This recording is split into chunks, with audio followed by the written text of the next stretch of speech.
കുട്ടികൾക്കായാലും വലിയവർക്കായാലും വലിയൊരു changing pattern എന്ന് പറയുന്നത് അവർ കൂടുതൽ ഒറ്റയ്ക്കുള്ള സമയം തേടുക എന്നുള്ളതാണ്. അതായത് ഫ്രണ്ട്സിനെ വിളിക്കുന്നത് കുറയ്ക്കുക, നിങ്ങളിൽ നിന്നൊക്കെ ഇപ്പോൾ ഫാമിലി ആയിട്ട് എവിടെയെങ്കിലും ഇരുന്ന് അട്ടഹസിച്ചിരിക്കുക, എൻജോയ് ചെയ്യുന്ന നോർമൽ കാര്യങ്ങൾ, ഇപ്പോൾ ഒരു സിനിമ കാണുന്ന എന്താണെങ്കിലും ഇവർ മാത്രം മാറി നിൽക്കുക. അല്ലെങ്കിൽ എനിക്ക് പഠിക്കാനുണ്ട് എന്ന് പറഞ്ഞ് അത്രയും നാൾ എപ്പോൾ സിനിമ ടൈം വെച്ചാലും മുന്നിൽ വരുന്ന ആള് ആ ഒരു സമയത്ത് പഠിക്കാനുണ്ടെന്ന് പറഞ്ഞ് അങ്ങോട്ട് പോവുക. അത് വളരെ ലോൺലി ആവാൻ ശ്രമിക്കുന്നത് പോലെ, അങ്ങനെയൊക്കെ കാണുമ്പോൾ നമ്മളൊന്ന് കെയർഫുൾ ആയിരിക്കണം. പിന്നെ ഒരു കാര്യം എന്ന് വെച്ച് കഴിഞ്ഞാൽ അവർ ആക്ച്വലി ചിലർ പ്ലാൻ ചെയ്ത് കഴിഞ്ഞാൽ തന്നെ അവരൊരു ഫൈനൽ ഗുഡ് ബൈ പോലെ പോയി ഹഗ് ചെയ്തിട്ട് ഭയങ്കര അവർക്ക് മനസ്സിൽ വെച്ച, ഇപ്പം നമ്മളടുത്ത് പണ്ടെങ്ങാനും ചെയ്ത കാര്യമായിരിക്കും, പക്ഷെ അതൊക്കെ അത്രയും കാലം മറച്ചു വെച്ച കാര്യങ്ങളൊക്കെ നമ്മളോട് ഇപ്പം പെട്ടെന്ന് അങ്ങോട്ട് തുറന്ന് പറയുക.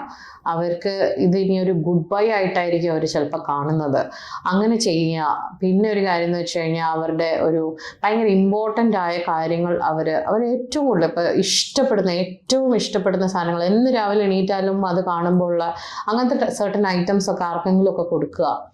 പിന്നെ ഇപ്പൊ കുട്ടികളുടെ കാര്യം എടുക്കുകയാണെങ്കിൽ അവർ കെട്ടിപ്പിടിച്ച് ഉറങ്ങണ അവരുടെ എന്തെങ്കിലും ഒരു പാവയായിക്കോട്ടെ, അതിനി അമ്മ വേണം, അമ്മ ഇതിനെ കെട്ടിപ്പിടിച്ച് ഉറങ്ങുക, അങ്ങനെയൊക്കെ പറഞ്ഞ് ചിലപ്പോൾ കൊണ്ടുവന്ന് തരിക. അത് ഭയങ്കര സങ്കടകരമായ കാര്യമാണ്. ബട്ട് അതൊരു പോസിബിലിറ്റിയാണ്. അതെന്തിനാണ് കുട്ടി നിങ്ങൾക്ക് തരുന്നത് എന്നുള്ളത് നമ്മളെപ്പോഴും ഒന്ന് അന്വേഷിക്കണം എന്ന് പറയണ പോലെ.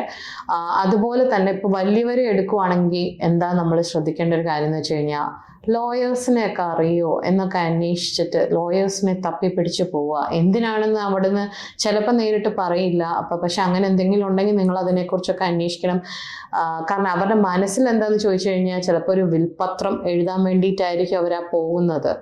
അപ്പോൾ ആ ഒരു കാര്യങ്ങളും നമ്മളൊരു ഇമ്പോർട്ടൻ്റ് ആയിട്ട് ശ്രദ്ധിക്കേണ്ട ചേഞ്ചിങ് ബിഹേവിയേഴ്സ് ആയിട്ടാണ് എനിക്ക് തോന്നുന്നത്.